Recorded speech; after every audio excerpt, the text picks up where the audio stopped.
Hello, welcome back to IGNOU pulse. അപ്പോൾ ഇന്നത്തെ video എന്ന് പറയുന്നത് നമ്മൾ ഇഗ്നോയുടെ സൈറ്റ് കയറുമ്പോൾ നേരിടുന്ന പ്രശ്നങ്ങളും അതിനെങ്ങനെ സൊല്യൂഷൻസ് കണ്ടെത്താം അല്ലെങ്കിൽ എന്തൊക്കെയാണ് സൊല്യൂഷൻസ് എന്നുള്ളതാണ്. So welcome back to the video. ആദ്യം തന്നെ ഇപ്പോൾ ഇഗ്നോ സമരത്തിൽ ലോഗ് ചെയ്യാൻ നോക്കുമ്പോൾ നിങ്ങൾ ചെയ്യുന്ന മിസ്റ്റേക്കാണ്. ഇപ്പോൾ ഫസ്റ്റ് രജിസ്റ്റർ ചെയ്ത ആൾക്കാരാണെങ്കിൽ അവിടെ നിങ്ങൾ ഏതെങ്കിലുമൊക്കെ യൂസർ നെയിമും പാസ്വേഡും അടിച്ചു കൊടുക്കും.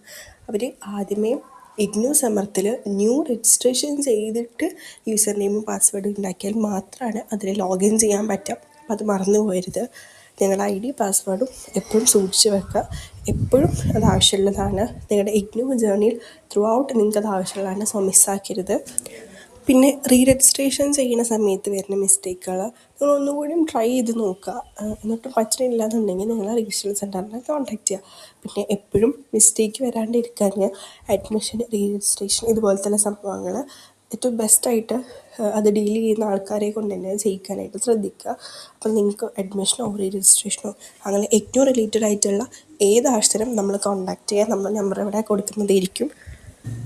പിന്നെ ഹോൾ ടിക്കറ്റ് ഡൗൺലോഡ് ചെയ്യുന്ന സമയത്തുള്ള ഇഷ്യൂ ആണെന്നുണ്ടെങ്കിൽ ഒന്നില്ലെങ്കിൽ നിങ്ങൾ വേറെ ഫോണിലോ അല്ലെങ്കിൽ വേറെ PC നോക്കി നോക്കാം. അല്ലെങ്കിൽ നല്ല നെറ്റ്വർക്കുള്ള സ്ഥലത്ത് പോയിട്ട് നോക്കുക. നെറ്റ്വർക്ക് ഇഷ്യൂ അങ്ങനെ എന്തെങ്കിലുമൊക്കെ ആയിരിക്കും. അല്ലാന്നുണ്ടെങ്കിൽ കുറച്ച് സമയം വെയിറ്റ് ചെയ്തിട്ട് പിന്നീട് ഡൗൺലോഡ് ആക്കാന്നുള്ള രീതിയിൽ നോക്കുക. ഇനി അടുത്ത പ്രശ്നം എന്ന് പറയുന്നത് ഗ്രേഡ് കാർഡ് ഡിലേ ആയിരിക്കും. അതായത് നിങ്ങളുടെ ഫ്രണ്ട്സിൻ്റെയൊക്കെ റിസൾട്ട് വന്നല്ലോ, എൻ്റെ മാത്രം വന്നില്ല എന്ന് ചിന്തിച്ച് ഇരിക്കുകയാണെന്നുണ്ടെങ്കിൽ എല്ലാവർക്കും ഒരേ സമയത്തല്ല ഇഗ്നോ സൈറ്റിൽ മാർക്ക് കയറുക. അപ്പോൾ ഒന്നാമത് അത് നിങ്ങൾ മനസ്സിലാക്കണം. ഇനി എല്ലാവർക്കും വന്നു, അത്യാവശ്യം ടൈമായി, നിങ്ങൾ എക്സാം എഴുതിയിട്ട് കുറേ ആയി, റിസൾട്ട് ഇതുവരെ വന്നില്ല എന്നുണ്ടെങ്കിൽ നിങ്ങൾ റീജിയണൽ സെൻറ്ററിനെ കോൺടാക്റ്റ് ചെയ്യുക. കുറേ കാലം വെയിറ്റ് ചെയ്യേണ്ട ആവശ്യമില്ല. പിന്നെ നമ്മുടെ ടൈം തീർന്നു പോകും. ഇനി അടുത്ത പ്രോബ്ലം എന്ന് പറയുന്നത് ഓൺലൈനായിട്ട് അസൈൻമെൻറ്റ് സബ്മിറ്റ് ചെയ്യുന്ന ആൾക്കാർക്ക് അപ്ലോഡ് ചെയ്യുന്ന സമയത്ത് ഫെയിൽഡ് എന്നുള്ളത് കാണിക്കുകയാണെന്നുണ്ടെങ്കിൽ അതൊന്നുമില്ലെങ്കിൽ നിങ്ങളുടെ സൈസിൻ്റെ അല്ലെങ്കിൽ ഫോർമാറ്റിൻ്റെ പ്രശ്നമായിരിക്കും. ചിലപ്പോൾ ഇത്ര MB ഇതിനുള്ളിലാണ് ഇത് പാടുള്ളൂ എന്നുണ്ടാവും, അല്ലെങ്കിൽ ഇത് ഇന്ന ഫോർമാറ്റിൽ വേണം എന്നുള്ളതാണ്. PDF ആയിട്ടാവും ചിലപ്പോൾ, അല്ലെങ്കിൽ വേറെ ഏതെങ്കിലും ഫോർമാറ്റിലായിരിക്കും. അങ്ങനെ റിക്വയർമെൻറ്റ്സ് ഉണ്ടാവും. അപ്പോൾ എപ്പോഴും അസൈൻമെൻറ്റ് സബ്മിറ്റ് ചെയ്യുന്നതിന് മുന്നേ ഗൈഡ് ലൈൻസ് ഒക്കെ വായിച്ച് നോക്കുക. എന്നിട്ട് അതിനനുസരിച്ച് സബ്മിറ്റ് ചെയ്യാനായിട്ട് ശ്രദ്ധിക്കുക. ഇനി അടുത്തതെന്ന് പറയുന്നത് അഡ്മിഷൻ സമയത്തോ അല്ലെങ്കിൽ എക്സാം ഫീ അടക്കുന്ന സമയത്തോ ഒക്കെ നിങ്ങൾ പേയ്മെൻറ്റ് ചെയ്യുന്ന സമയത്ത് ചിലപ്പോൾ നിങ്ങളുടെ ബാങ്കിൽ നിന്ന് എമൗണ്ട് ഡിഡക്റ്റ് ആയിട്ടുണ്ടാവും. പക്ഷെ അതിനകത്ത് ട്രാൻസാക്ഷൻ ഫെയിൽഡ് എന്നാവും കാണിക്കുന്നുണ്ടാവുക. അപ്പോൾ നിങ്ങൾ ടെൻഷൻ അടിക്കേണ്ട കാര്യമല്ല. നിങ്ങളുടെ കയ്യിൽ നിന്ന് എമൗണ്ട് പോയിട്ടുണ്ടെന്നുണ്ടെങ്കിൽ അത് ഫെയിലെന്ന് കാണിക്കുകയാണെങ്കിൽ ഒന്നില്ലെങ്കിൽ കുറച്ച് കഴിഞ്ഞാൽ ട്രാൻസാക്ഷൻ സക്സസ്ഫുൾ എന്ന് കാണിക്കും.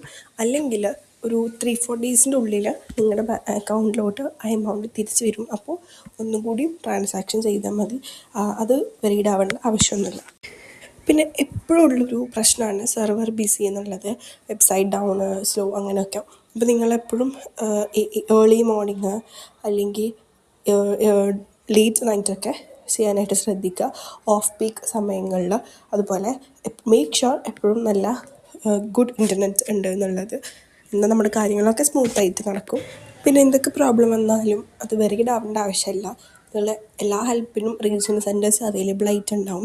മേക്ക് ഷുവർ നിങ്ങളുടെ തന്നെ റീജിയണൽ സെൻറ്ററിൽ കോൺടാക്റ്റ് ചെയ്യാനായിട്ട്. അതുപോലെ ഇഗ്നോ റിലേറ്റഡ് എന്ത് ഹെൽപ്പ് വേണമെന്നുണ്ടെങ്കിലും നമ്മളെ കോൺടാക്റ്റ് ചെയ്യാനായിട്ട് ശ്രദ്ധിക്കുക.